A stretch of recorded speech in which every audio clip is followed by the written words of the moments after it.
ازيكم واهلا وسهلا بكم في قناة فيرست جول. بنسبة كبيرة العائدون من الألعاب نادي الزمالك في الموسم القادم، في بداية الموسم الجديد اللي هو هيبدأ 2023 2024 يوسف أوباما، محمود علاء، وأحمد أيمن منصور، وأحمد عيد، حمدي علاء، وبشكل رسمي أسامة نبيه مديرا فنيا للسوداني.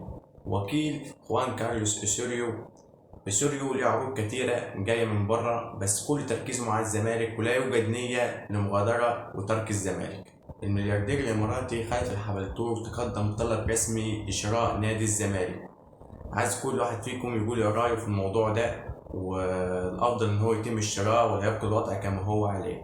رسميا الأهلي وبيراميدز في دوري أبطال أفريقيا، والزمالك وفيوتشر في الكونفدرالية. أسوان غزل المحلة حرس الحدود والهبوط للدرجة الثانية. جديد المحلة زد اف سي الجونة صعدوا للدوري الممتاز. الزمالك يواجه فاركو اليوم في تمام الساعة 9:30. قائمة الزمالك كالآتي: في حراسة المرمى محمد عواد، محمد صبحي.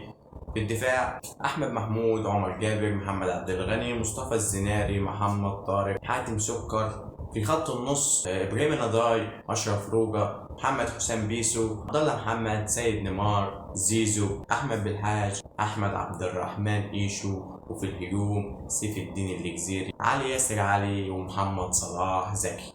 دي قائمة الزمالك النهارده لمواجهة فاركو، من التمنيات والتوفيق لنادي الزمالك في الفوز على فاركو النهارده.